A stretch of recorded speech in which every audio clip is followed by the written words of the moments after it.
Cedar Gables Inn is more than just a 5-star bed and breakfast. It's a culinary wonderland created by owners Susie and Ken Pope. The inn is 117 years old, but in the newly remodeled kitchen, Bake Napa Valley has just been born. Susie and her friend Annie wanted to start a baking club and have guest speakers. To the star power of Bake Napa Valley. Oh, please. Pastry chef Annie Baker, television personality, and cookie baker extraordinaire. Yeah, I will. I'll take that. They decided to start at the top when Susie noticed that award-winning author Shirley O was coming to San Francisco to promote her new book, Bakewise.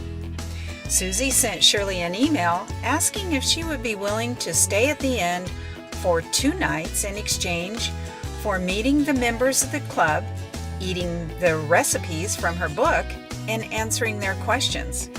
You bet she was. Annie started off the evening by introducing radio personality Steve Garner from KSRO radio station in Santa Rosa. I just want to real quick introduce Steve to all of you so you know what he's doing here. Steve Garner is with IRS. Hence the taser.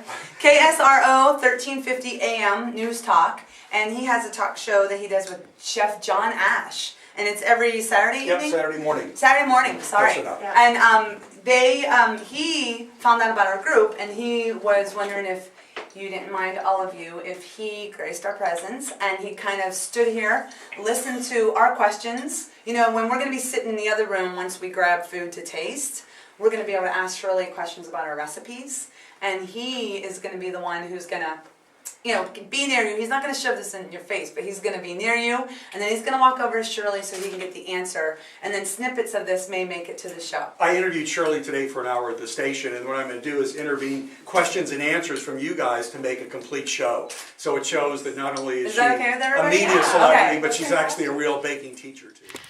And then it was time to eat. We ate Shirley's real homemade chicken pot pie, Corrihers, focaccia farcitas, wedding cookies, the ultimate brioche too. The list just went on and on, but the best part was Shirley herself. We felt like we'd known her all of our lives, and when we were through eating, she answered our questions. If the butter, see, to get a flake, you need a large enough piece of, a cold enough piece of butter that the dough on top and underneath gets partially done. And then when the butter melts and it's absorbed in the dough, steam comes in and puffs apart. So what the fat is supposed to do is act like a spacer. But if the fat is too big a lump and goes all the way through the dough, that can be a problem. Okay, so yeah, But if you roll it in, it will be flattened in slabs and will give you flakes instead of going all the way through the dough and melting it down. I got it. It is the creamiest ever. Yes. Ever cheesecake. It is page 333. So the reason I did it is because in the first paragraph it says that everybody bakes their cheesecakes too long, and that's why they get cracks in it. And that's why I normally bake cheesecakes in little rings, because then I don't tend to bake them too long. So since I do bake for a living, I thought, okay, well, you know, I see what the ingredients are, and I'll bake it that day, no problem. And you know how in school they used to tell you to read all the directions before you start? Well, at 11 o'clock this morning, I read, after baking, refrigerate overnight. It's all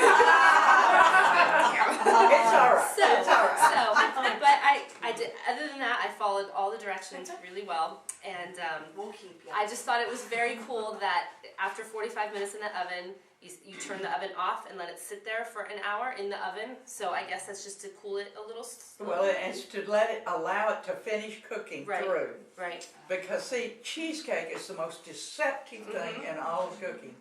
When a cheesecake is done, there's a circle about 5 inches across in the center that is wiggly like Jell-O, and you think, this can't be done. Yeah. But if you keep cooking, it's going to over dry and crack. You have to have great faith and say, you it's gonna be Is this on. takeoff of Rose's cake? You Yes. talked about it in Cookwise. Yes, yes. Is that, I was yes. wondering, because you said the same thing as Rose told you. Right. Don't worry, it'll work, and you were kind of Yeah. one, yeah.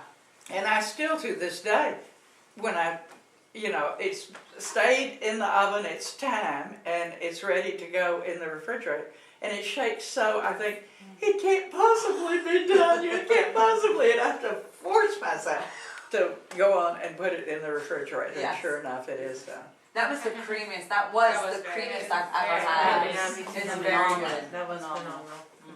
And now I have a giant bottle of amaretto in my house. Oh, and she's got cherries, so.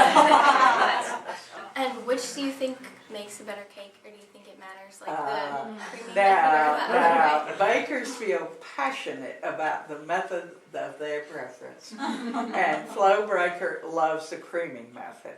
And see, with the creaming method, you are beating tiny air bubbles. As long as you keep that fat cold, don't let it get warm and melt. You're beating tiny, tiny bubbles into there. See, baking powder and baking soda do not make a single bubble. They only enlarge bubbles that already exist in the fat. So you are creating the leavening of your cake, really, with that creaming. And if you do a good job of that creaming, you will have a sensationally light cake. Rose's cakes, done by what you've referred to as the German method, those cakes concentrate on tenderness. You know, when you add flour to water and water to flour and stir, those two proteins, glutenin and gliadin, grab water and each other and make springy elastic sheets of gluten. With this method, you're putting all the fat into the flour and greasing all those proteins so they can't possibly grab each other and make gluten. So the cake will be dissolvingly tender in your mouth, but it's heavy. It's a lot heavier than Flo Breaker's creamed cake. So different methods are going to have different advantages. And one method I like a lot is one called the dissolved sugar method, in which you dissolve the sugar in liquid in the cake and make the cake using this. But there are about 7 different methods and variations on methods. And I think it's good for you to experiment with some and, try the same basic cake and do it by several different methods and see that one is lighter, one is heavier but tenderer, one is, and decide which means more to you, the lightness or the tenderness, or if an intermediate method satisfies more requirements.